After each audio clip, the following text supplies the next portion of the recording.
Ben Cash, his spouse Leslie, and their 6 offspring lead a solitary life on 10 acres amidst the rugged landscape of Washington. These parents choose to teach their kids survival skills and left-wing politics and philosophy.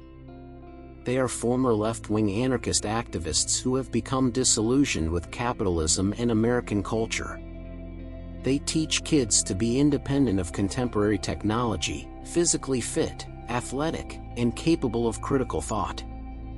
They are given distinctive names, brought up to live in harmony with the natural world, and observe Noam Chomsky's birthday rather than Christmas. The youngsters have great aptitude and intelligence beyond their years, and they are used to reading a wide range of college-level literature. However, because they have not been socialized with the outside world, they are socially awkward. While Leslie is hospitalized in New Mexico for bipolar disorder, Ben has been parenting the kids by himself, away from her relatives and close to her affluent, privileged parents. Though Leslie was a philosophical Buddhist who detested religion, Ben finds out that her father Jack intends to have a Christian funeral when she commits suicide while receiving therapy.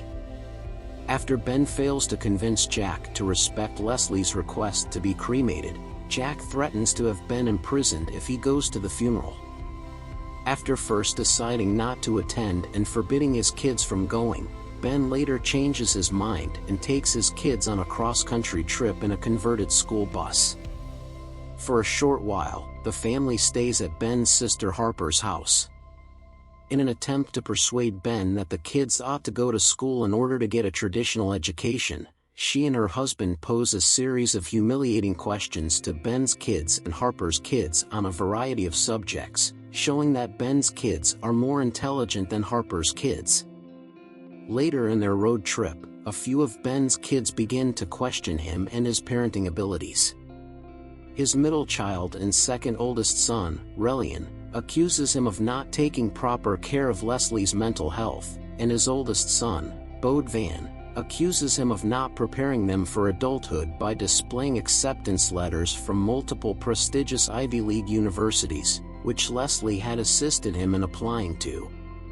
When Ben and their kids get to Leslie's funeral, he reads her will, which gives her relatives the order to cremate her and flush her ashes down the toilet.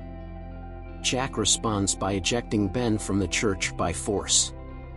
Ben, who is furious with Jack for not honoring Leslie's wishes, plans to step in during the funeral procession at the cemetery even though there are police there and Jack has threatened to have him jailed. When his kids stress that they can't lose both of their parents, Ben gives in.